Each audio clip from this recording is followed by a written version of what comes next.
In this video, I'm going to show you how to get started on your weaving. So you've already created your loom and you've warped it.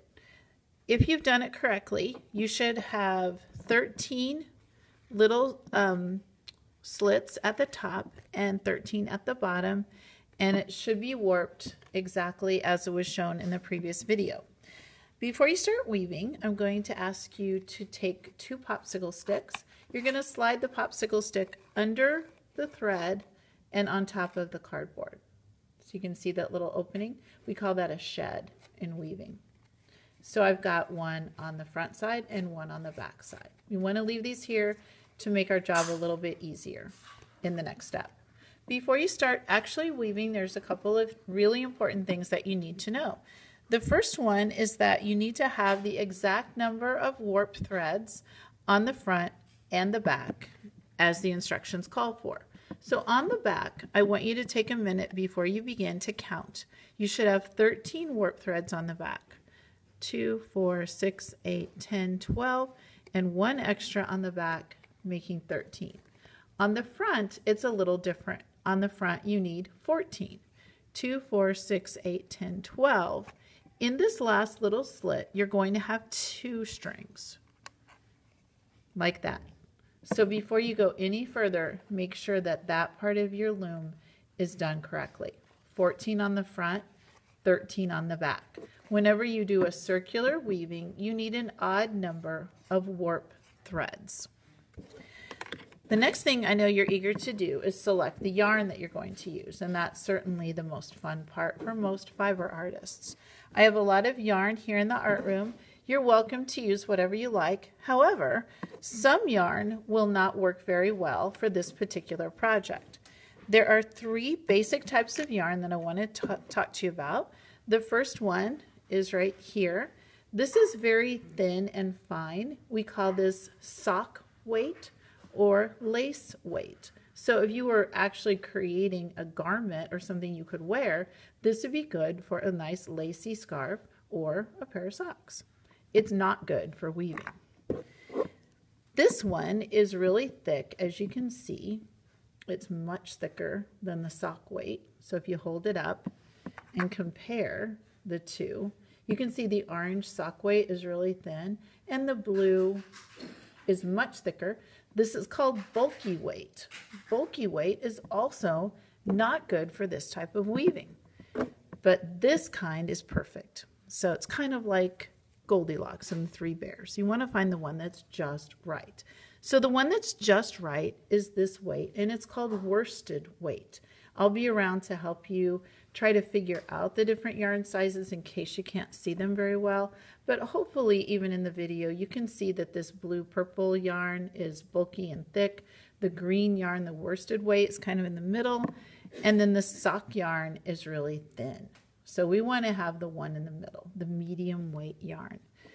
After you select your color and you know it's the right weight, you're going to thread one of the yarn needles with about 2 yards length of yarn. We're going to begin this weaving at the top. So positioning your loom so that the top is up, we're going to start with this first warp thread. Remember, it's a double. So I'm going to go under one and over the other one. And then we're going to continue with the over-under pattern all the way across the top of the loom. The popsicle stick is making it easier for me to go across because the warp threads aren't sticking to the cardboard. They're not laying right next to the cardboard. So I'm going to pull that piece all the way through, and I'm going to leave a little tail at the end because I can weave that in later. So I've gone all the way here, and now I'm going to weave the back side. This is a really important step. You need to look at the last warp thread on the left side. So I started on the right side, I went to the left, and I noticed that that last one is an over. See how the yarn goes over? Then I'm going to turn it around. The first one on the back side is going to be the alternate, which is an under. So I'll continue that pattern, under, over, under, over, under, over, under, over, until I get all the way back to the beginning. I'm going to pull this through. I want to pull it until it touches here at the end, and then I can slide it up to the top. Okay, and then I ended with an under. I'll turn it. This first one's kind of tricky. Remember, there were two. I ended with an under on this side, so I'm going to begin with the opposite, which is an over. Under, over, under, over, under, over. Now I'm going to go ahead and weave this row so that you can see what happens. So I just stayed with that over under pattern. If you're doing it correctly, when you put these two pieces of yarn next to each other, you're going to see that they alternate. So the first row of yarn is going to be the exact opposite of the second row. So if there was an over in the first row, there's an under in the second row. Under in the first row, over in the second. So on your first couple of rounds, I want you to check very carefully to make sure that it's the opposite each time. This one on the end is the trickiest one because it's a little hard to see at first. After you do a little bit of the weaving, it will become simpler and you'll be able to see what you've done. Okay? So don't worry too much about that first one yet. It looks like I've done the same thing there, but it will work out here in a minute. Okay? So that's an under. And now I know that as I go around, this is going to be an over, under, over, under. And I'm going to keep going with this pattern. I'll stop and check after I pull this yarn through that I've done it correctly. And I have, because each one alternates as I go around.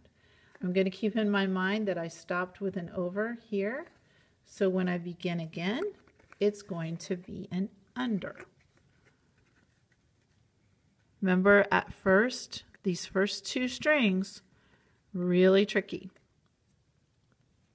Over on the back, and then this is going to be under, I'm sorry.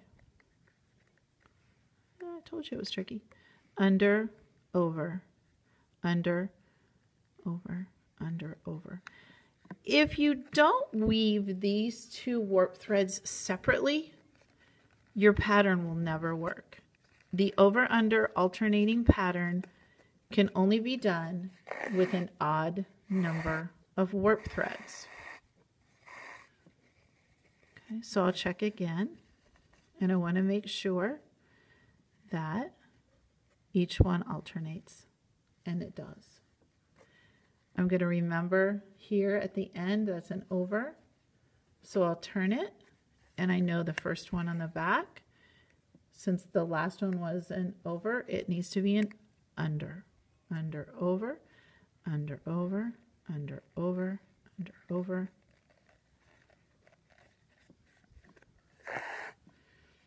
I'll pull that one through. I want to go one more time on the front because I think that now that we have 3 rows done, it's going to be a little bit easier to see because these two threads are coming apart now.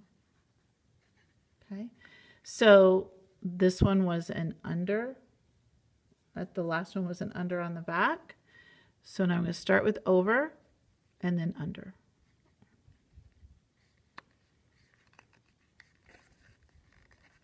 When you're working on this part of your weaving, you need to be really patient with yourself.